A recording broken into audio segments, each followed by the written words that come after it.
आखिरी चिट्ठी।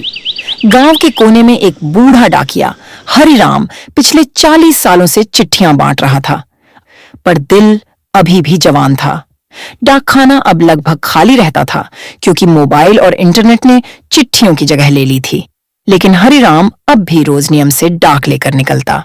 हरिराम खुद से, शायद किसी को तो मेरी जरूरत हो, कोई तो होगा जो अब भी किसी की चिट्ठी का इंतजार करता होगा। एक दिन डाक की गठरी में एक पुरानी चिट्ठी निकली, साल 1987 की। हरिराम हैरानी से, अरे ये चिट्ठी तो बहुत पुरानी है। गौरी देवी, गांव खेरपुर, कच्चा रास्ता, पीपल के पेड़ के पास वाला घर, ये चिट्ठी तो पहुंचानी ही पड़ेगी। अगले दिन हरिराम ने तय किया कि वह चिट्ठी पहुंचाने खेरपुर जाएगा। हरिराम कदमों में जोश भरते हुए, रास्ता चाहे जितना कठिन हो, ये चिट्ठी अपनी मंजिल जरूर पाएगी।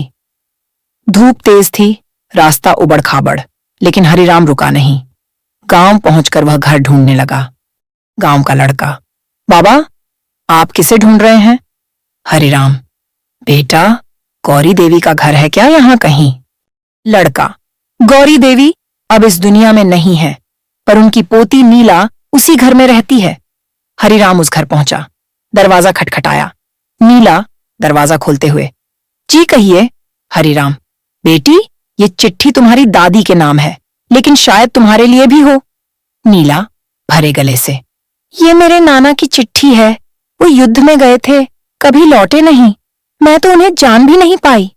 नीला, धन्यवाद बाबा, आपने मुझे मेरे नाना की आखिरी बातों से मिला दिया।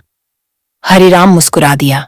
हरिराम मन में सोचते हुए, चिट्ठी देर से पहुंची पर उसने दिल को छू लिया। आज समझ आया, शब्द कभी बूढ़े नहीं होते। नीला ने चिट्ठी खोली और पढ़ने लगी। नीला धीरे से पढ़ते हुए, तुम्हें बहुत याद करता हूं, अगर वापस ना आ सका तो जान लो कि तुम मेरी दुनिया थी। तुम्हारे नाना। नीला की आंखों से आंसू बहने लगे। उसने चिट्ठी को अपने सीने से लगा लिया।